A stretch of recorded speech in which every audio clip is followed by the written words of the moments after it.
trying new things in sports. I played basketball, soccer, gymnastics, I ran track, swam, and I played softball.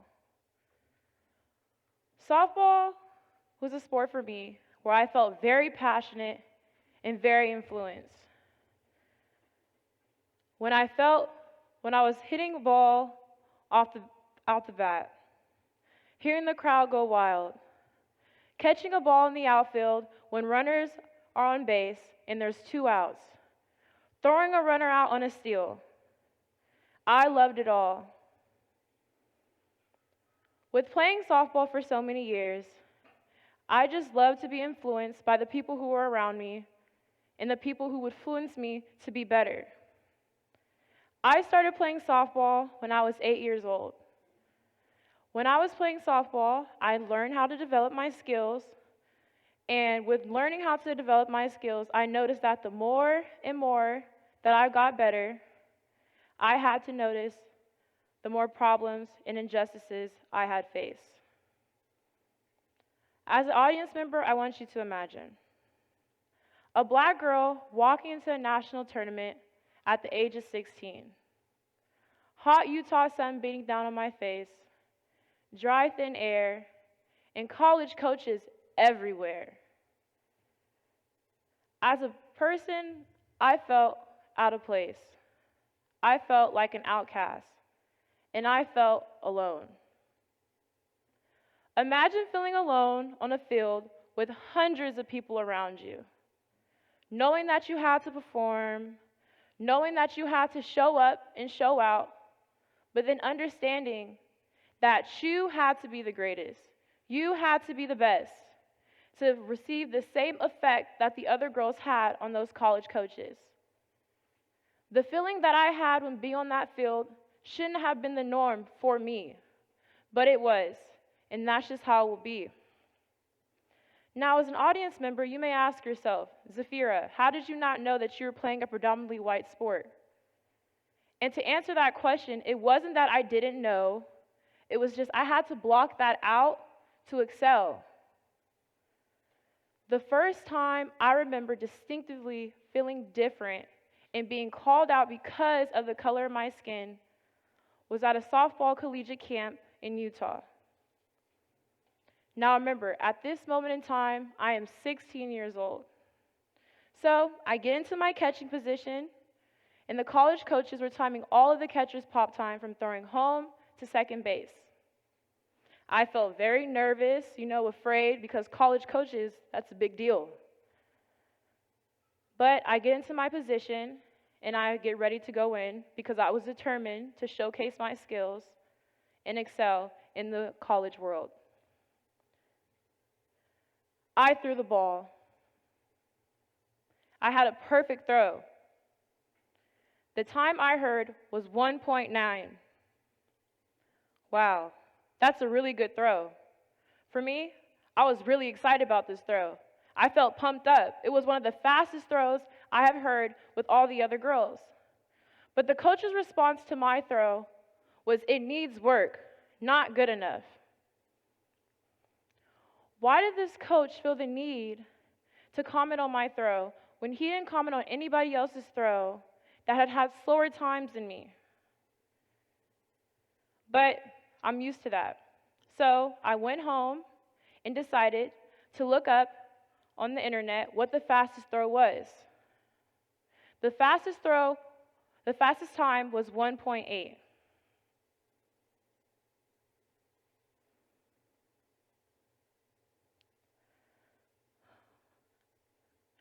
I learned 2 things with understanding with playing softball. I learned that for one, I had to be the best, because if I was not the best, I would get looked down upon with playing this sport. The second thing that I learned was that it's okay sometimes to mess up and do wrong, but you're just going to have to figure it out. In a Heads Topic article, Natasha Wiley, black gold medalist, Olympic athlete, A.J. Andrews, Gold Glove Award winner, and Kiki Stokes, USA Softball Player of the Year, explain a story of how black girls are bombarded with microaggressions, stereotypes, and neglect.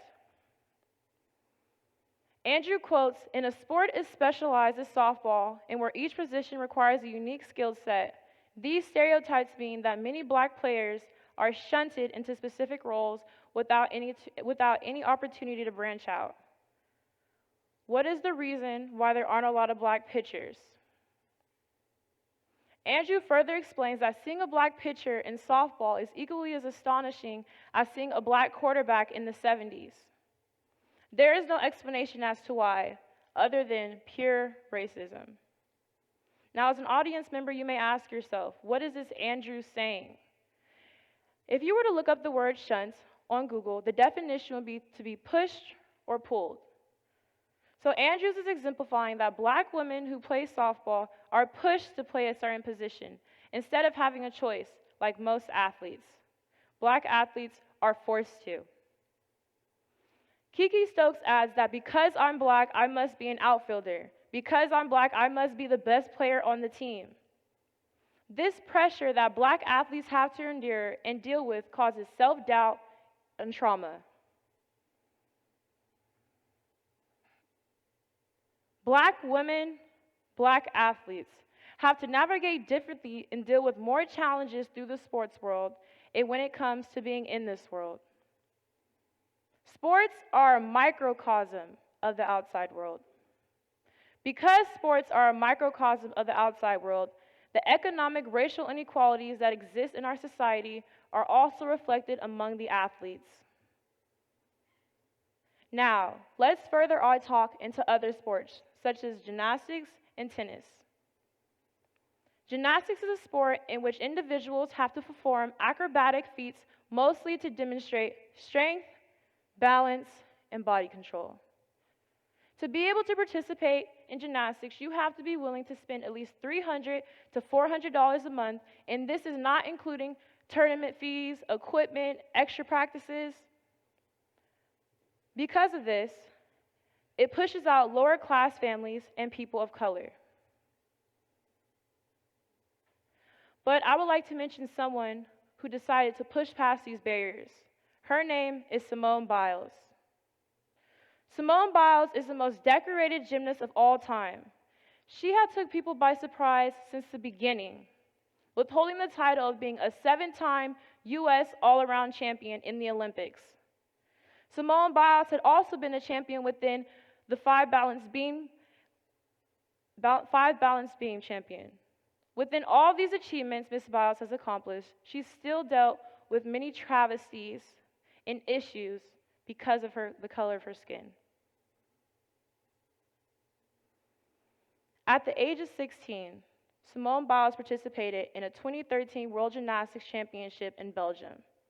With being there, she had encountered many different types of people, from Japan, China, Belgium, everywhere. But there was one individual who stood out. Her name was Carlotta Ferlito. Carlotta was competing with Simone in the individual all-around competition. Now, in this competition, you have to demonstrate different types of stunts, and in the end, you will receive a score. To fast forward, Simone had won first place because of her talent and work she had put in to perfect her skills. But Ms. Ferlito decided to take this accomplishment away by making a racial remark. In a Shape Report news article, Ms. Ferlito was asked why she and her teammate placed lower than Simone. Ms. Ferlito answers this question by saying, "I told Vanny that next time we shall also paint our skin black so then we could win too." With playing this back and forth in my head at the time of 2013, I learned two things. One thing I learned was that as being a black athlete, no matter what you do to be better, no matter what you execute, there will always be someone trying to tear you down. The second thing I learned, and the most important, people will justify that the only reason why you succeed or are successful is because you are the minority. The next sport I would like to continue talking about is tennis. Tennis is heavily packed on skill set and your athletic ability. You must be able to have fast movements in your feet, arms, eyes. You must master power, mental fortitude, strategy, and much more. But there's one other thing that's really important about tennis. You have to deal with audience members, people who are always watching you. Serena Williams, as some of you may know, is a very distinguished and game-changing athlete. But she is much more than that. She is a woman who dealt with lots of change. With being a 2-time Olympic gold medalist and holding a 23 Grand Slam winning title, Serena Williams had gained so much recognition with who she is and what she has become.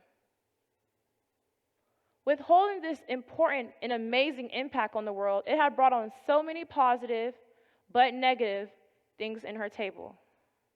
I would like to start at the French Open in 2015. Serena Williams was called a gorilla by Romanian news hosts. She was then called a few months later a monkey.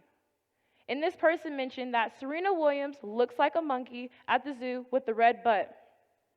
They furtherly exclaimed that if you put some pants over that butt, they look exactly as Serena Williams looks on the court. In conclusion, the problem is that the reporter is calling a dark-skinned black woman an animal. Now, I shouldn't have to justify how that is wrong, but this right here is an example of ignorance. As a black athlete who has dealt with many issues, many difficulties in my life, I would never, ever wish for this inappropriate behavior to happen to anyone.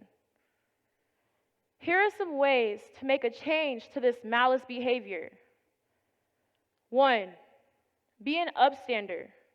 Speak up for others who are in situations where they aren't being treated the same and may not be able to voice their opinion. 2, say something.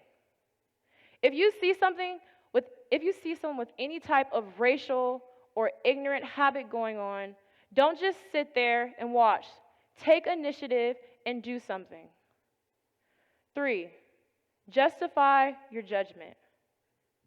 If you're going to judge someone, do it based on their talents and their own merits, not on preconceived ideas and stereotypes. 4, rely on talent.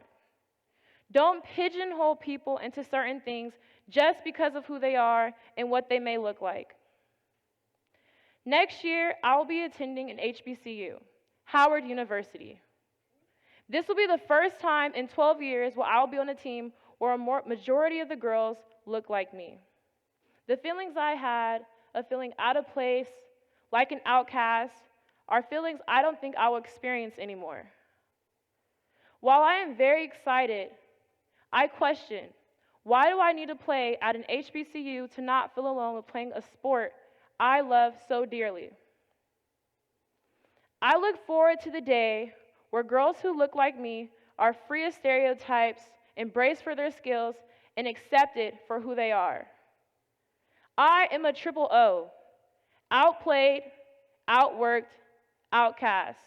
I am Zafirah.